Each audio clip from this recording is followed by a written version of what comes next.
on a présenté un projet dans la catégorie internationale, parce que justement, je vous disais que SAM est un groupe panafricain.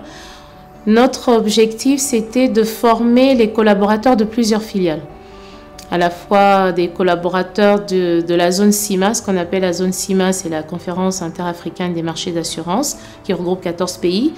Donc SAM est implanté dans ces 14 pays, mais SAM est également implanté au Rwanda, à Madagascar, en Angola, qui ont des spécificités locales au niveau de la réglementation. Donc c'était vraiment le projet qui s'inscrivait vraiment à l'international.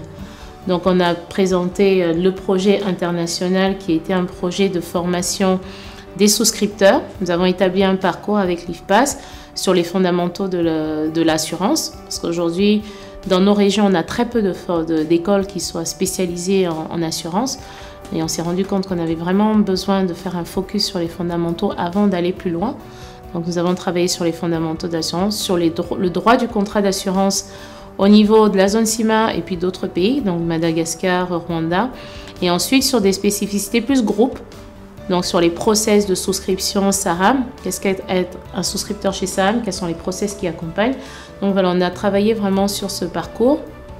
Et donc, aujourd'hui, on a plus de 200 collaborateurs qui ont suivi les différentes formations. On en a une la semaine prochaine d'ailleurs.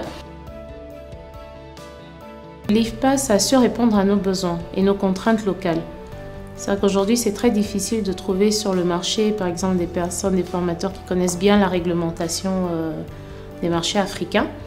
Donc, c'est surtout le point qui a fait que justement, on a travaillé avec l'IFPAS. Ça a été vraiment un travail de co-conception ensemble, IFPAS, SAM, sur nos process, nos pratiques.